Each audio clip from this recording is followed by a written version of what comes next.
Yes, well, you know, we lived in a building that was designated as a house for Jews.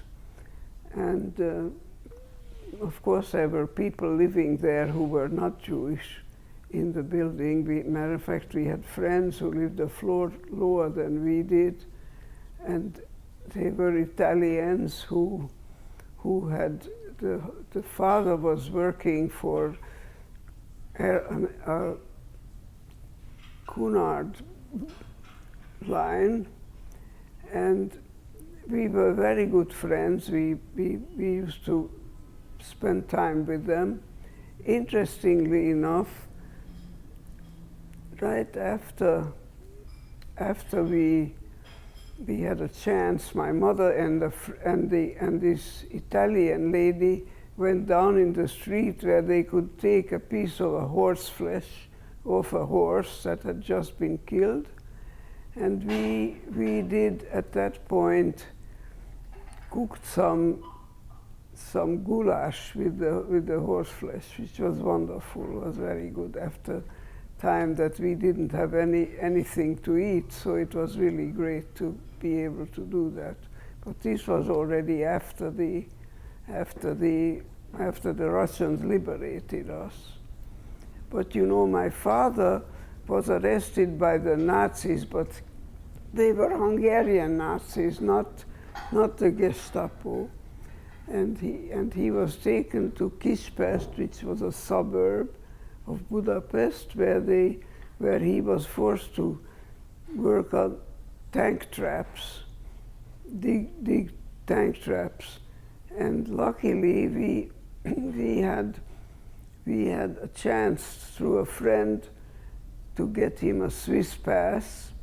So he was released, and by that time we had to leave our apartment, and we moved into this building that was Swiss protected, that friends of ours lived at, and we moved into their one-bedroom apartment, and there were 26 people living there in the one-bedroom apartment, which was pretty rough. Well, you know, since I was originally in London studying for the matric, which I passed, and then I registered at King's College, which was in the spring of 1939, and then I came home to Hungary because I didn't want my father to have to spend money to send me money to England in the summer. I'd rather came home, and the war broke out, and I never went back. So I learned a trade. I learned how to make handbags, and my sister learned how to become a pastry cook. And she never used her knowledge after the war. She never did commercially after she was finished with studying and knowing. She never did anything of it. But I learned how to make handbags as an apprentice journeyman, and I became a master. And I made my own patterns, and I was very good at that, so I could do all the things from making patterns to doing the complete product, which I loved to do. And I did it for many, many years. I first worked for different companies. The best of them was Nettie Rosenstein, which was the finest handbag in the United States at the time. And I worked there for about 12 years, and then the company, the owner wanted me to become his contractor, which I wouldn't do because I felt that this didn't make any sense. So I went to work for Corette, which was a very fine company, as close to Rosenstein as you could get. And I worked there, and I worked there for 6 months, and then a company that was owned by Morris Moskowitz approached me, and they promised me more money, so I went to work there, and I worked there for about 2.5 years. And then I was fired because their business dropped at the time, and I decided to my husband really was the one who decided that we should go into our own business. And once I was in my own business, I did a very wonderful job of making all kinds of bags. In 1967, I made my first metal bag, and it arrived from Italy very badly molded, so I had put rhinestones on it, and that started the rhinestone business. So I had half my business was rhinestones, half was handbag, leather bags and silk. And I worked on that for 35 years, and then we decided to sell the business. And I worked 5 years for the company, owned by an English watch company, and then we went into our own business, and it was very difficult in the beginning. The first year we made very small sales. The whole year was from April to December, $75,000, that's all we made. So we couldn't take any money out of the business because we had to employ people to help us. So I didn't earn any money for quite a few years. But little by little, I got to work for different companies. I mean, we sold to Bergdorf, to Neiman Marcus, to Saks Fifth Avenue, and a lot of small stores that were all over the country at that time that did wonderful work. Well, you know, it's very funny. First of all, I had a grandmother on my mother's side who owned a ladies' hat factory in Vienna, and my mother always said that she was the one who really was my inspiration, and even though she died when I was a little girl, but my mother always said that her mother was so talented, so I guess I must have inherited that from her to some extent. But of course I went into handbags, not hats, and I think that, you know, doing this was very helpful in making me be able to overcome all the difficulties that being Jewish would have in a handbag business. Although in New York, the bulk of the handbag manufacturers were Jewish. So there were other people who also did that kind of thing and were very successful at it.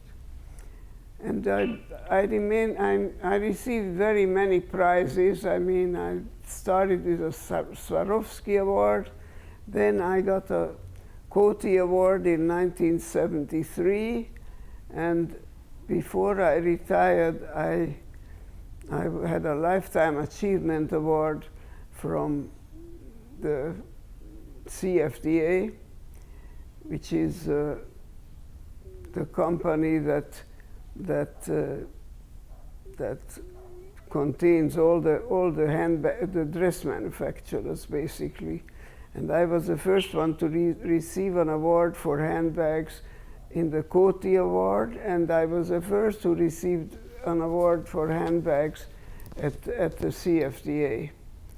And I also, well, I had to learn the trade, which I did, and of course the people that I worked for were Jewish at that point, and it was interesting, but it was a very difficult thing to learn the trade, which I managed to accomplish. And of course, anti-Semitism didn't help anything in you know, working in Hungary, because it was very difficult. At that time, there was a very large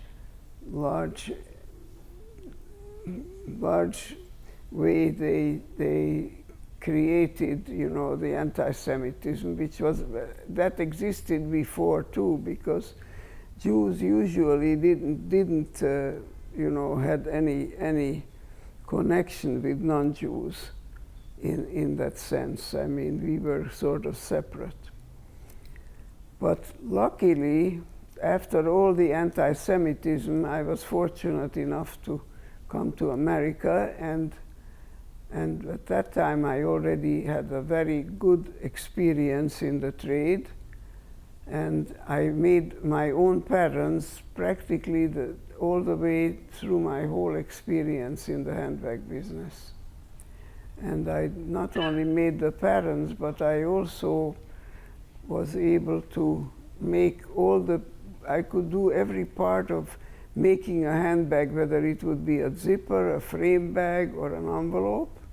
And I was very fortunate that I learned all that. And so I was very happy that I got through it. Well, I suppose they did have to work harder.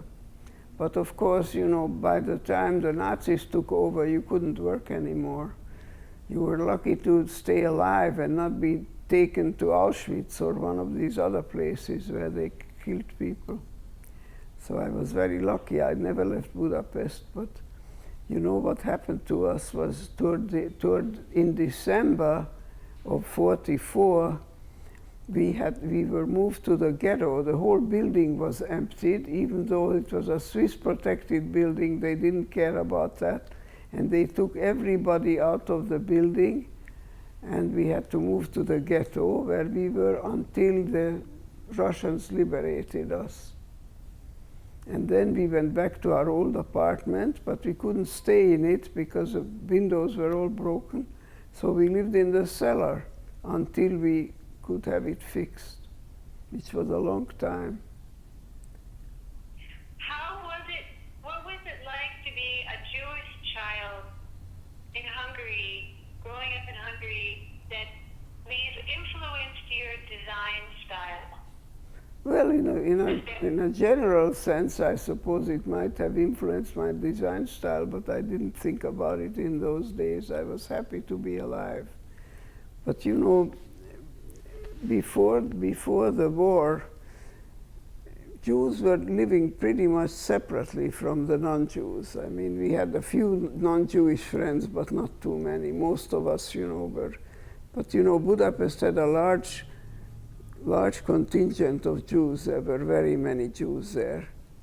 It was a city of about 1 million people, and roughly half of them were Jewish. So it was a very different world. So we managed to exist without having any too much contact with the non-Jews. We managed very nicely. But of course, once you grew up, and you know, once I was at the age group where I could have gone to college, but in Hungary at that time you couldn't go to college anymore if you were Jewish. So many people, yes, many people who wanted to go to college had to go abroad.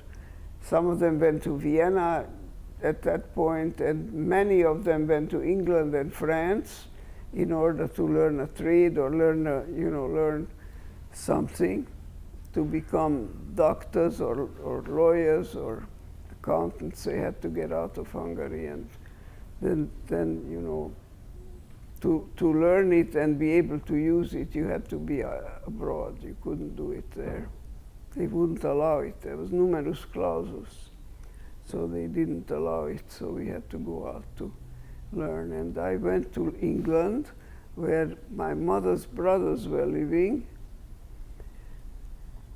who left Austria in 1938, 39, 1940. And they lived in England. They were in the hat business, both my uncles. And that was they were quite successful for a while, but at the end, one of them lost his wife, and the wife was the person that ran the business, that did the best job of it. I mean, created all the models that they used. Many of them were crocheted and knitted hats. But the other uncle became a partner of a fellow in England who was not Jewish, and they managed to run that business for quite many years. But in the end, they went broke, and it was finished. you know, we were creative. My grandmother was a wonderful lady who really did an incredible job in the hat business.